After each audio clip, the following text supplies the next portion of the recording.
Hello, it's Tom Donald from the London Contemporary School of Piano. Today, we are going to play some free piano improvisation without chords. What? Without chords? Yes. Today is a miracle, right? It has happened. I am going to give a piano tutorial where I don't actually talk about chords. I know. It's shocking to me. And yeah, I'm almost totally lost. But fortunately, I have some help today. I have this cup, and I'm going to explain why this cup is really, really important in today's tutorial. If you're a fan of our work at the school, by the way, do head on over to our website where there are loads of chord charts you can get just by entering your email address on our homepage, and we'll send you our free resources kit. It's got some really helpful stuff in there. But today we are in a chord-free zone. I'm not going to talk about chords. Not going to mention it, I promise. And this is a really useful technique sometimes. Sometimes it's good to just let go of things that we talk about a lot. And this is a really useful technique for exploring intervals and sounds and improvising very freely at the piano. So we're really going to free ourselves up today. That's the purpose of this exercise. So what is it we're actually going to do? We're going to improvise freely. If you're sitting at your piano or your keyboard, this is really fun. You can join in with me. And I am going to randomly, out of this hat, I forgot my hat, so I'm using this lovely coffee cup instead. I'm randomly going to pick out 4 notes, just 4 notes, and we're going to create an improvisation out of these 4 notes. So what have we got here? C. I can't believe I picked a C. Anyway, we're being totally random here. F. D. I promise I'm not looking at it. Don't know why I'm getting all of these very consonant notes. C sharp or D flat. You can also see I forgot my scissors as well today. But, for the purpose of this exercise, really good to do this. You should do this for your scales, for your chords. Oh, I'm not meant to talk about chords. Sorry. Broke my rule already. Or notes.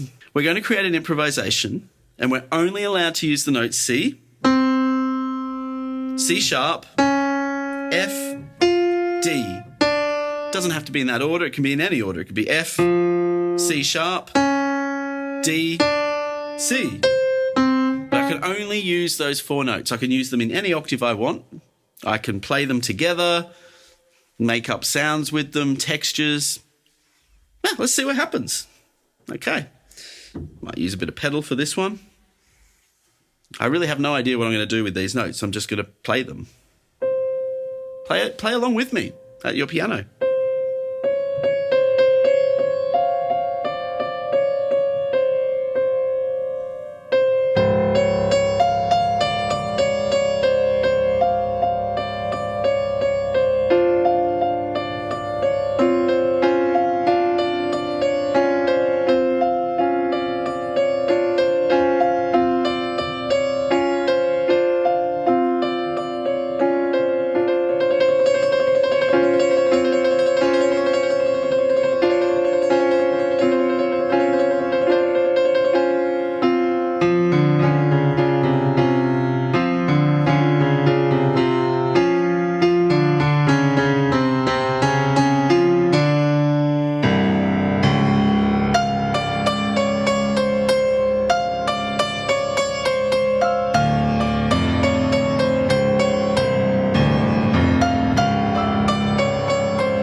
And there was my 4-note improvisation.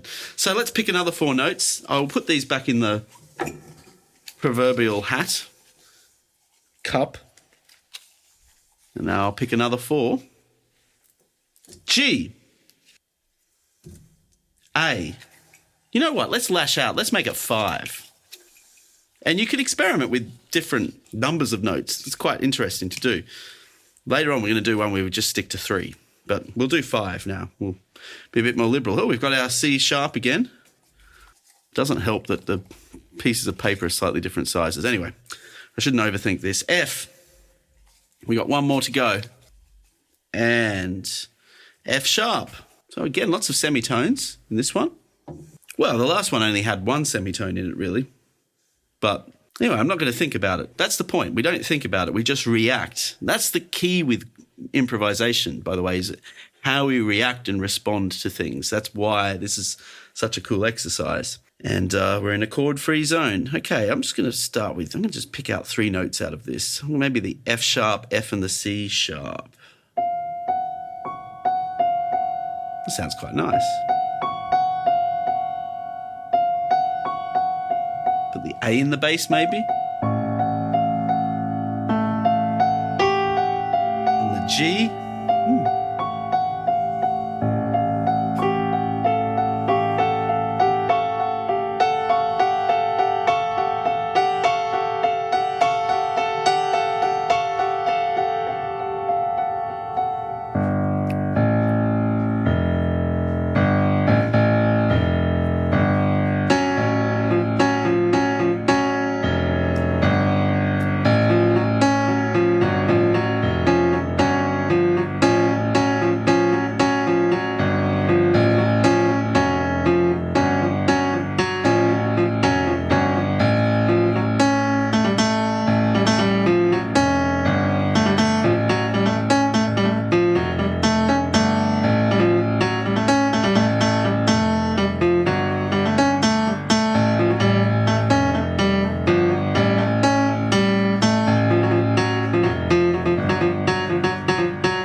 Thinking that I just sort of felt those 3 notes in the bass, the F, G, the A, makes a nice groove against the dissonance of those other notes.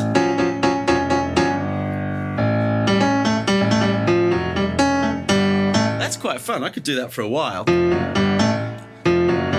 Do some unisons with it.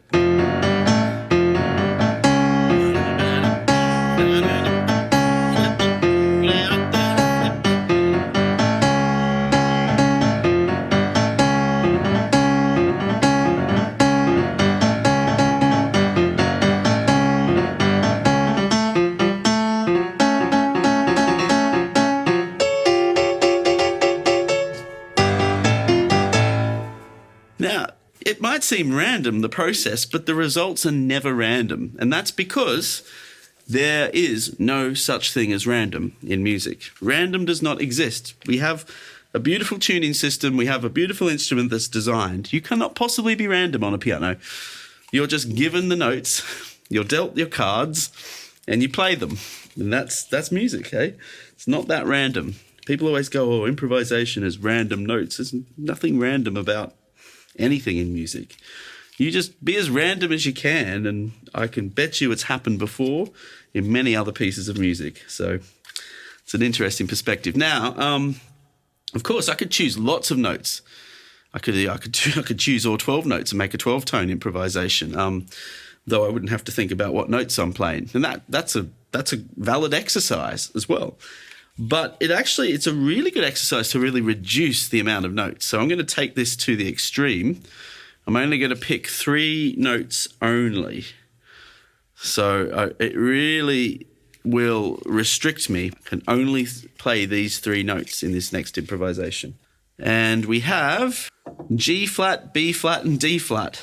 I promised I'd have no chords. That does make a chord. Actually, any 3 notes makes a chord. But I'm not talking about chords. I'm not thinking it as a chord.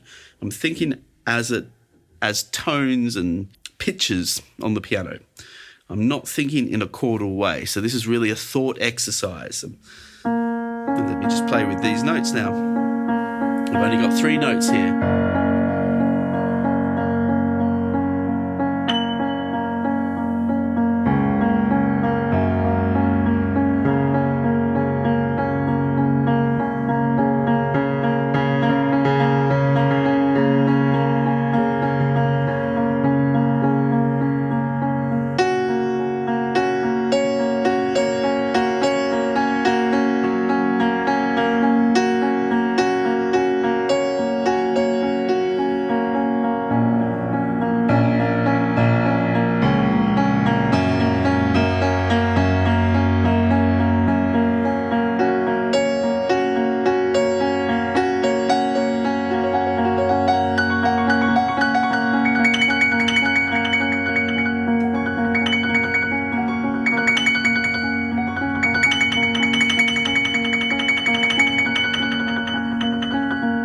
with just 3 notes, I'm really forced to think of expressive techniques and techniques that bring out different textures on the piano.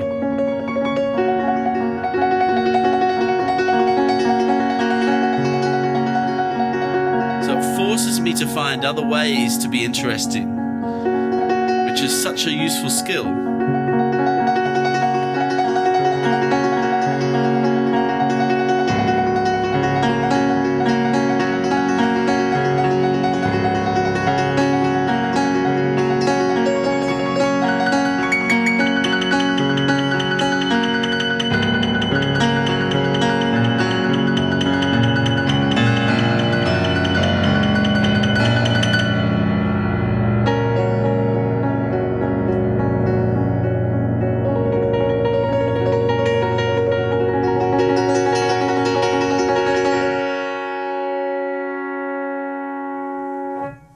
Let's do another 3-note one, because the thing that's interesting about the 3-note ones is that they're going to sound radically different depending on what 3 notes come out there. The 3 notes that came out there had a very specific character to it. And I promise I'm not going to talk about chords. I'm allowed to talk about chords. So I won't give you the reason why it was like that. Okay, another 3 notes. So this one here, I'm laughing because the combinations that are coming out are totally not what I'm expecting. To E, F, G. Okay, well, let's see what I can do with E, F, G.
So yeah, 3 notes with different octaves, you can achieve all sorts of different types of sounds and effects. Restricting yourself to just 3 notes is really cool in this exercise. So let's do something a bit more intense. Let's do 6 notes. I'm tempted to do more, like 7 notes, but I want to make this not too, dense. So it's really useful to be a little cautious of adding too many notes when you do this exercise. It's such a good thing to do. Just chop up 12 notes, put them in a cup, a hat, whatever you've got. Okay, can I count to 6? 1 more to go. It's our last improv of the day, folks. So do visit our website, contemporaryschoolofpiano.com, if you want to find out more about what we do. These are the sort of bits of mischief we get up to in our lessons with our students from all over the world. I've had jam sessions with students over Zoom. Yes, with the delay and the latency and all, we've got little methods we use where we've played some really cool things together. Music should be interactive, right? You can't do this alone in a room by yourself. That gets boring. Okay, so, and I bet you hadn't thought about doing this exercise until today. Righto, I'm just looking at these 6 notes. It can be in any order we want them to be. I don't know why I'm changing the order of them. I will anyway when I play it.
a mind-bending one because there's lots of dissonance there with those notes, and I have to really think about. And this is the challenge we get when we add more notes to our row, our tone row. That's what this technically is called. We have to then think of how can we break them up into little phrases. So I've got like F, B flat, and G.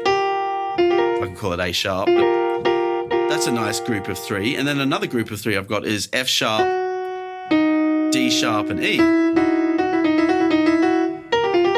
But you put the two together, it's quite dissonant. Which is, and I could embrace that dissonance, or I can look for little subsets of sounds I can achieve within that. So I was looping around the B flat, F, and the G, and then creating a melody on top of that with the F sharp, D sharp, and E. A lot of great 20th century composers use these techniques, like Stravinsky, Prokofiev. They're familiar, we've heard them in music before. That's one little strategy I used there. Or just playing unisons to create different melodies.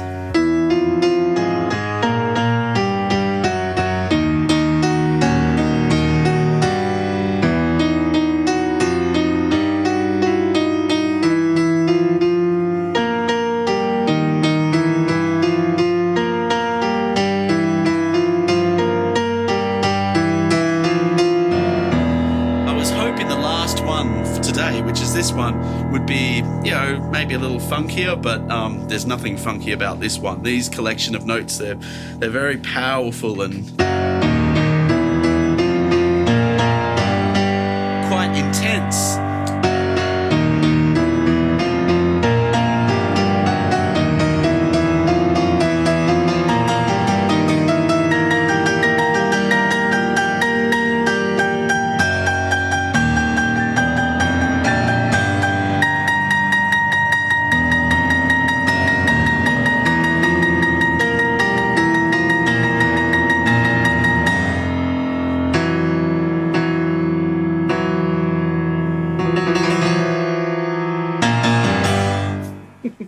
So have some fun, play around with different combinations. This is so useful for training your ear, reacting and feeling sound and music. It's so important.